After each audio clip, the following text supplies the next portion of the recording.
Namo tassa bhagavato arahato samma sambuddhassa. Namo tassa bhagavato arahato samma sambuddhassa. Namo tassa bhagavato arahato samma sambuddhassa. Abitareta kalyane papacitang niwaraye. Dandang hikaroti punyang papasming ramati mano. Bergegaslah berbuat kebajikan dan kendalikan pikiranmu dari kejahatan. Barang siapa lamban berbuat bajik, maka pikirannya akan senang dalam kejahatan. Dhammapada bab 9, Papawago, Waga tentang kejahatan, Syair 116. Sahabat UBTV yang berbahagia, perkenalkan saya Pandita Dhammamito Suyanto SPD dari Majelis Agama Buddha Theravada Indonesia atau Magabudi. Pada kesempatan kali ini saya akan mengetengahkan sebuah topik, yaitu berebut kebajikan. Sahabat, tentu Anda pernah suatu saat punya niat baik, misalnya ingin datang ke sebuah tempat ibadah, wihara misalnya. Tapi niat itu tiba-tiba menjadi tertunda karena sesuatu hal. Dan akhirnya bisa kelupaan. Niat untuk berbuat baik pergi ke wihara itu tertunda sampai beberapa saat, bahkan mungkin beberapa hari, beberapa minggu, dan akhirnya lupa nggak jadi ke wihara. Nah, dalam hal-hal lain kita sering timbul niat atau tekad untuk berbuat kebajikan, tapi akhirnya tertunda atau batal hanya karena kita sedang dalam kondisi yang tidak terdukung untuk melaksanakan niat baik itu. Ya, akibatnya hanya mandek, berhenti pada niat baik saja, belum sampai pada pelaksanaan dari niat baik itu. Nah, sehubungan dengan itu, saya menyitir salah satu sabda Sang Buddha dalam Dhammapada, bab 9, Syair 116 tadi. Bergegaslah berbuat kebajikan dan kendalikan pikiranmu dari kejahatan. Barang siapa lamban berbuat bajik, maka pikirannya akan senang dalam kejahatan. Jadi kalau sudah ada niat baik, segera realisasikan. Jangan ditunda-tunda dengan alasan apapun. Karena dengan menunda, maka akan memiliki risiko, yaitu niat baik itu tidak tertunaikan alias batal atau gagal berbuat baik. Ya, meskipun niat berbuat baik itu pun sudah sangat luar biasa, sangat baik. Tetapi alangkah sempurnanya kalau niat itu tidak hanya mandek berhenti dari dalam niat saja, tapi bisa dipraktekkan, bisa dilaksanakan, diwujudkan secara nyata. Itu akan jauh memberikan pahala atau buah kebahagiaan yang lebih besar. Nah, untuk itu saya akan memberikan sebuah ilustrasi yang menarik, yaitu kisah Culeka Sataka, ya. Kisah Culeka Sataka. Nah, di kota Sawati di India pada zaman Sang Buddha, hiduplah sepasang suami istri Brahmana yang dalam kategori hidup pas-pasan atau hidup kekurangan. Sepasang suami istri Brahmana ini hanya memiliki baju luar, satu baju luar saja yang dipakai secara bergantian. Artinya ketika suami keluar rumah mengenakan baju itu, maka si istri harus tinggal di dalam rumah. Karena tidak ada baju yang dipakai. Sebaliknya kalau istri yang keluar rumah, maka suami harus tinggal dalam rumah. Karena baju luarnya hanya satu yang bisa dipakai. Nah, suami istri Brahmana ini tidak pernah keluar berdua bersama-sama dalam waktu yang sama. Karena memang baju luarnya hanya satu, ya. Karena itu mereka berdua ini disebut Eka Sataka, yaitu mereka yang hanya memiliki satu baju luar. Nah, ketika sang istri ini mendengarkan khotbah Dhamma dari Sang Buddha siang hari, maka secara bergantian suaminya memilih mendengarkan khotbah Dhamma Sang Buddha pada malam hari. Karena bajunya bergantian tadi, ya. Nah, suatu saat ketika sang suami malam hari sudah mendengarkan khotbah Dhamma dari Sang Buddha, tiba-tiba dia diliputi kegiuran, perasaan senang yang sangat luar biasa. Kemudian timbul satu tekad ingin mempersembahkan jubah luar milik satu-satunya itu kepada Sang Buddha. Nah, untuk meneruskan kita akan lihat yang satu ini dulu ya. Mari kita saksikan.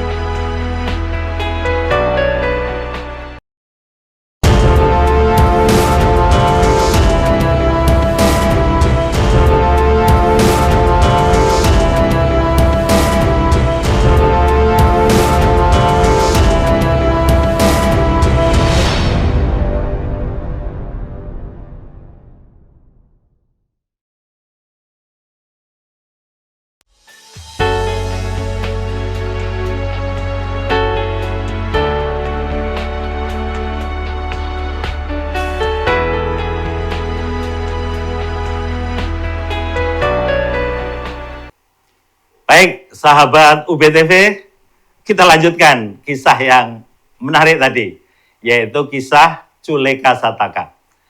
Nah, sang suami yang diliputi kegiuran sangat ingin mempersembahkan jubah luar milik satu-satunya itu kepada Sang Buddha. Tapi dia berpikir, menyadari, loh ini kan jubah satu-satunya. Kalau nanti diberikan kepada Sang Buddha, lalu dia sama istrinya nanti bagaimana bisa keluar rumah? Akhirnya apa? Niat baik untuk mempersembahkan jubah itu tertunda. Dia renungkan.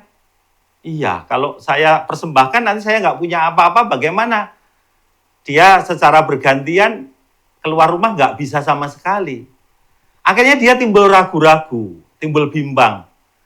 Niat baik tadi nggak bisa langsung dieksekusi, nggak bisa langsung dilaksanakan. Nah, cerita berlanjut sampai malam jaga pertama, malam jaga kedua terlewatkan. Oh ya, dalam tradisi kehidupan Sang Buddha, malam itu dibagi dalam 3 jaga.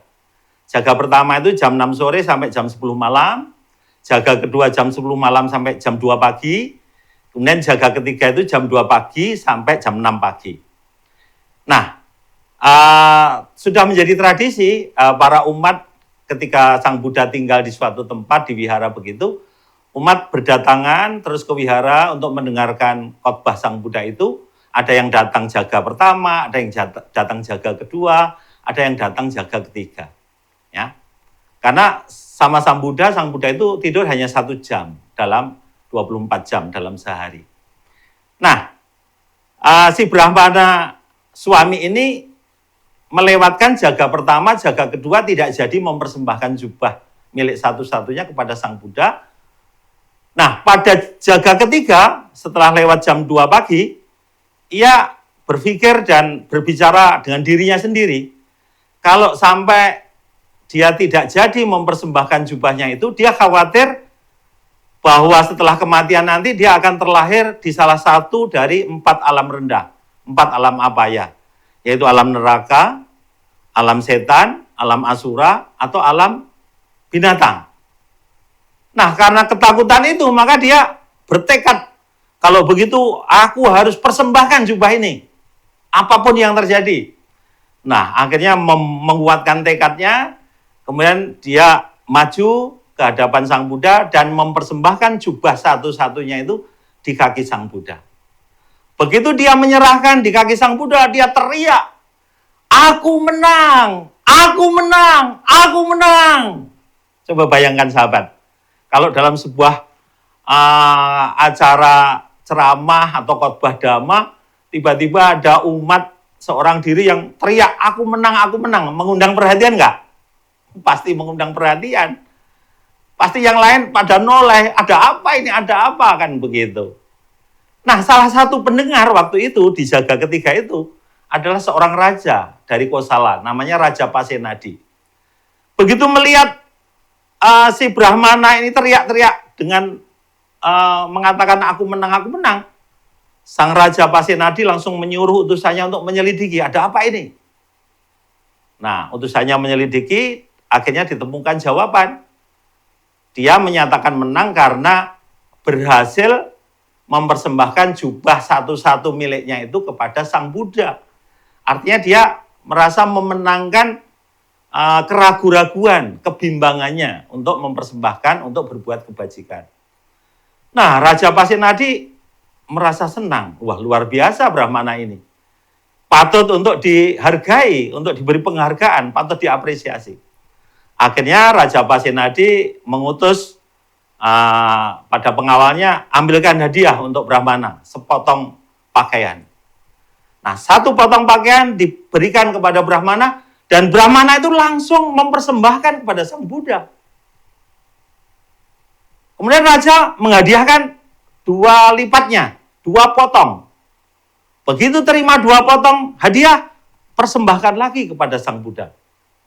Raja Pasenadi melipatkan lagi, kasih 4 potong.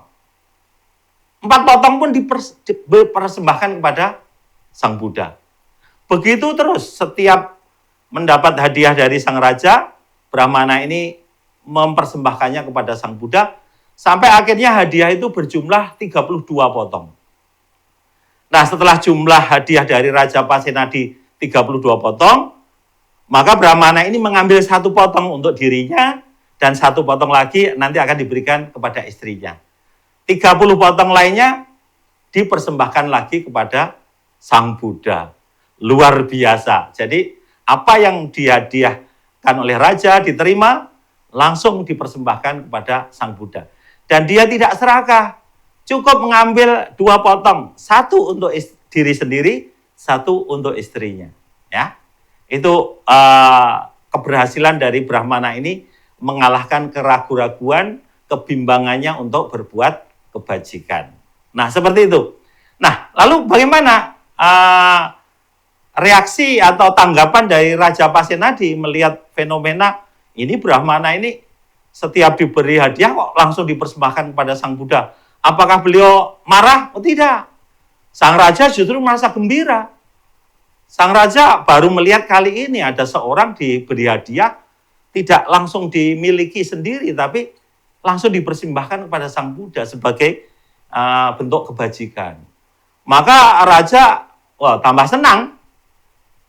Karena tambah senang, kemudian Raja memerintahkan pengawalnya untuk memberikan hadiah yang lebih hebat lagi. Tidak hanya pakaian, tapi ada sesuatu yang lebih menarik. Apa sesuatu yang lebih menarik itu? Ya, kita tunggu yang satu ini, ya. Mari kita tunggu.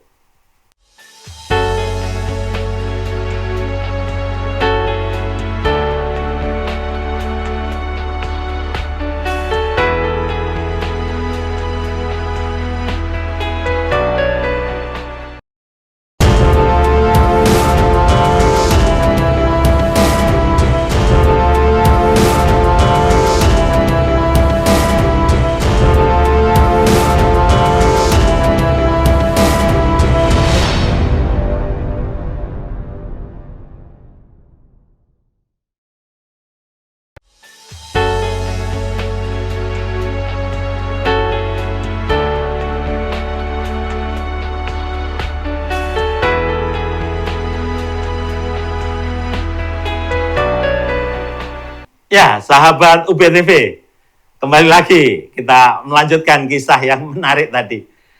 Apa yang hadiah berikutnya diberikan oleh Raja Pasenadi untuk Brahmana yang sangat luar biasa ini? Ya, Raja Pasenadi kemudian memerintahkan pengawalnya untuk memberikan hadiah, yaitu 2 potong baju beludru yang harganya sangat mahal. Dan baju beludru itu hanya dipakai, hanya dikenakan oleh orang-orang kaya atau golongan bangsawan, golongan kesatria. Ya, dihadiahkan 2 potong baju beludru yang harganya sangat mahal. Nah, bagaimana yang dilakukan oleh Brahmana ini terhadap 2 baju beludru yang harganya mahal itu? 2 baju beludru itu pun oleh Brahmana kemudian 1 dipersembahkan untuk Sang Buddha, tapi bukan untuk diserahkan, tapi dipakai untuk penutup tempat tidur di kuti, namanya ganda kuti. Ganda kuti itu ruang harum tempat istirahatnya Sang Buddha. Dipakai untuk alas tidur sama Sang Buddha, itu yang 1. Kemudian yang 1 digunakan, dia ingin mengundang Sang Buddha dan para biku untuk makan siang di rumahnya. Nah, ketika mengundang makan siang di rumahnya, baju beludru itu dipakai untuk alas para biku yang akan menerima persembahan dana dari dirinya. Nah, ceritanya seperti itu. Dan suatu saat, Raja Pasenadi ketika datang berkunjung kepada Sang Buddha, melihat ganda kuti, dia ingat, ini kok ada kain beludru yang sangat bagus sebagai alas tidur Sang Buddha. Dia langsung ingat bahwa kain beludru itu adalah hadiah yang diberikan kepada Brahmana dan pasti dipersembahkan kepada Sang Buddha. Wah, luar biasa ini. Dan Sang Raja Pasenadi lebih mengapresiasi lagi. Akhirnya apa? Dia menemui Brahmana itu dengan memberikan hadiah yang lebih besar. Apa hadiahnya? Ada 7 jenis hadiah. Ya. Dan masing-masing berjumlah 4. 7 jenis itu yang pertama adalah gajah, 4 ekor. Kuda, 4 ekor. Kemudian pelayan perempuan, 4 orang. Pelayan laki-laki, 4 orang. Kemudian 4 pesuruh laki-laki. Ditambah lagi 4 desa dan 4.000 uang tunai. Itulah hadiah yang diberikan oleh Raja Pasenadi. Dan akhirnya Brahmana yang miskin ini ya menjadi kaya raya mendadak karena hadiah yang luar biasa dari Raja Pasenadi. Nah, suatu saat para biku menanyakan kepada Sang Buddha, kok bisa ya Brahmana itu berbuat kebajikan di hari itu juga langsung memetik hasilnya, memetik buahnya. Dan tidak kecil lagi, buahnya sangat luar biasa. Sang Buddha menjawab pertanyaan para biku itu dengan, seandainya Brahmana ini mempersembahkan di jaga pertama antara jam 6 sampai jam 10 malam, hadiahnya tidak hanya 4. Dari 7 jenis tadi tidak hanya berjumlah 4, tapi berjumlah 16. Gajah 16, kuda 16, pelayan perempuan 16, pelayan laki-laki 16, pesuruh 16, 16 desa, dan 16.000 keping uang tunai. Tapi kalau dia mempersembahkannya di jaga kedua antara jam 10 sampai jam 2 pagi, dia akan menerima separuhnya, yaitu jumlahnya serba 8. 8 gajah, 8 kuda, 8 pelayan perempuan, 8 pelayan laki-laki, 8 pesuruh laki-laki, 8 desa, dan 8.000 keping uang. Itulah hadiah yang diberikan oleh raja. Mestinya, kalau dia tidak ragu-ragu di jaga pertama dan jaga kedua. Karena ragu-ragu, dia baru bisa merealisasi di jaga ketiga, ya hadiahnya berkurang. Berkurang jadi serba 4 atau sabacatuka istilahnya. Nah, inilah sahabat UBTV. Kalau kita punya niat baik, tekad yang baik, nggak segera direalisasikan, maka akibatnya apa? Nanti buahnya akan berkurang, hasilnya akan berkurang. Ya, masih untung terlaksana niat itu, meskipun terlambat, dan akibatnya atau buahnya berkurang. Masih untung bisa terlaksana. Kebanyakan dari kita niat baik, tekad baik itu urung dilakukan, gagal dilakukan, Karena apa? Pikiran kita sudah lupa. Pikiran kita sudah lupa urusan yang lain, sehingga tekad, niat kebajikan itu nggak pernah terlaksana. Tahu-taunya apa? Ya kita sudah hanyut oleh kegiatan-kegiatan, aktivitas-aktivitas yang lain, sehingga gagallah niat baik atau tekad baik itu untuk diwujudkan. Karena itu sahabat, mari ketika sudah muncul pikiran baik, niat baik, tekad yang baik, jangan tunda-tunda. Jangan banyak alasan, jangan banyak pertimbangan. Langsung segera realisasikan, segera wujudkan. Agar, satu, niat baik itu tidak gagal, dan pahalanya, buahnya juga tidak akan berkurang. Dengan demikian, kita akan menimbun kebajikan secara terus-menerus dengan penuh kebajikan. Nah, itulah sahabat. Jadi, berebut kebajikan yang saya maksud adalah bagaimana kita bisa merealisasikan niat baik, tekad baik itu segera.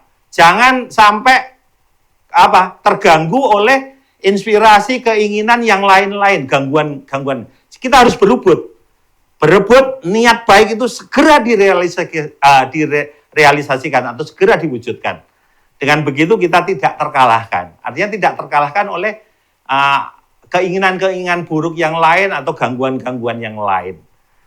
Demikian, sahabat UBTV, mudah-mudahan apa yang saya sampaikan, yaitu berebut kebajikan, niat baik segera direalisasikan, itu bisa kita praktekkan dalam kehidupan sehari-hari. Terima kasih, semoga semua makhluk berbahagia. Sabe sata bawantu suki tata. Sadu, sadu, sadu. Sotihotu, Namo Buddhaya.